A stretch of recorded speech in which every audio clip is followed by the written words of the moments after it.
Je vous l'annonçais en titre, des opérations de déguerpissement sont en cours dans la capitale abidjanaise. Sale temps donc pour les populations vivant dans les quartiers précaires et autres sites à risque.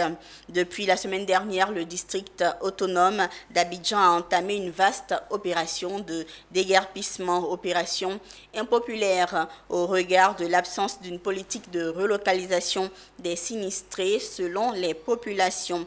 À Abidjan, aucune commune n'est épargnée. Sur les sites à déguerpir, c'est l'angoisse en attendant les bulldozers. Notre équipe de reportage s'est rendue dans les quartiers de Mosikro à Yopougon et Zo dans le prolongement de Colombie à Cocody. Jesco, dans la commune de Yopougon, Boribana à Atekoubé ou encore Banco. Voici le nouveau visage des quartiers dits précaires du district autonome d'Abidjan. Tout a été rasé par les bulldozers du district autonome d'Abidjan en réponse aux larmes des populations qui dénoncent la destruction de leur habitat ainsi que l'absence d'une politique de relocalisation ou de dédommagement. Le district d'Abidjan continue de bander les muscles. La liste des quartiers à déguerpir circule dans le pays. Sur cette liste figure le quartier Mosikro dans la commune de Yopougon. Ici, la psychose est générale en attendant l'enfer des machines annoncé pour le 9 mars 2024. Il y a ceux qui se précipitent pour sauver les meubles et ceux qui attendent de voir. Je demande pardon à Papa Ado. Je demande pardon à Papa Ado. Je mange genou, je demande pardon. Je mange genou, je demande pardon. Je demande pardon. Le cadre était cassé. Pardon, papa. Vraiment, on ne sait pas où aller. On dit qu'ils vont casser notre école. Nous sommes en classe d'examen. Nos parents n'ont pas les moyens. Ils vont venir casser notre école. Nous, on fait comment? À cause de cette affaire de casser les écoles là. Aujourd'hui, la fête c'est en marche. On ne peut pas faire coup. Nous, on est en classe d'examen. Des sentiments de désolation, de désarroi et de tristesse, si je peux me permettre de le dire ainsi. Parce que on ne peut pas venir mettre des gens hors de leur maison comme ça. Moi, mon oncle, c'est un propriétaire. On n'a jamais reçu de convocation. On n'a jamais reçu d'argent pour dire on va informer les locataires que ah ouais, c'est qu'on a reçu aucune nouvelle. C'est le dimanche ils ont appelé et puis on est parti à la réunion. La réunion ils ont fait là, il n'y a pas de point. On dit on va casser Mosikro 103 sur les réseaux sociaux. Quand eux ils viennent, ils disent Konaté, ils disent Jérôme, où ils vont casser, on ne sait pas. Donc c'est que nous on demande au gouvernement là. Ils n'ont qu'à bien faire.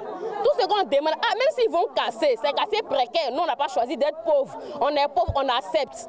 Au moins s'ils vont déquépir d'après eux-mêmes, ils n'ont qu'à nous trouver quelque part, au moins où on va se mettre. Maintenant, ce qu'ils vont faire pour nous, là, ils vont faire. Mais nous sommes surpris aujourd'hui que le gouvernement ivoirien nous dit qu'il y a 176 sites à démolir, mais qu'ils puissent mettre à la disposition de l'ONG Colombie pour qu'on puisse travailler. Ils viennent aujourd'hui, parce que je vous dis et je répète qu'il y a une politique d'expropriation des sites des populations. Il y a une politique anti-pauvre qui existe actuellement. Parce que tous ces sites qui sont en train de déguerpir, c'est pour permettre à des opérateurs économiques de venir construire cela. Nous leur demandons seulement la participation et le développement. Tout le monde est pour le développement. Comme Mosikro, le quartier Zo, prolongement Colombie, est inscrit sur la liste des sites à déguerpir. Même si ici, on ne sait pas véritablement quelle partie du quartier sera touchée par l'opération. Entre interrogation et peur, les riverains disent attendre leur mise en demeure. Ici au Zo, je suis là depuis 79. Quand l'eau tuait beaucoup les habitants, nous on était épargnés. Mais on ne sait pas il s'agit de quoi réellement, les casses là. Puisqu'il y a déjà un nom de notre quartier qui est Carrefour Zo. Si aujourd'hui on vient de déguerpir, on ne sait pas où il faut aller. Jusqu'à un certain temps que l'État prenne en charge et que l'État fait un effort pour pouvoir nous cager. S'il nous cage en quelque part, il dit bon mais on vous donne une place derrière Nyama ou derrière Yopougon, on peut aller. Mais nous laisser dans la rue là, sincèrement je ne crois pas que ma nation peut faire ça. Au niveau de deux plateaux Zo ici, on a appris sur le net que le Carrefour Zo serait cassé. Mais nous n'habitons pas au Carrefour Zoo. Que ça soit bien situé pour que les habitants puissent avoir de l'information. Nous voulons plus d'informations, voilà, pour sensibiliser le quartier, pour pouvoir les situer. Parce que quand on dit Carrefour Zoo, là, on se dit que ce n'est pas nous, ça ne nous concerne pas. Mais depuis qu'on est dans le quartier, ça fait 3 fois que les gens ont cassé le quartier. Et on est toujours ici. Les enfants vont à l'école. Si on casse ce quartier-là, où nous on va partir? Moi, ma première maison, j'ai une seule fille. Quand le jour elle a accouché, même jour là, ils sont venus casser la maison. Je n'ai même pas touché bébé. Tout a été. Je n'ai même pas touché quelque chose à la maison. Donc aujourd'hui, quand elle vient encore là, on ne sait pas comment faire. Pour rappel, ce sont au total 176 zones qui sont concernées par cette opération de déguerpissement.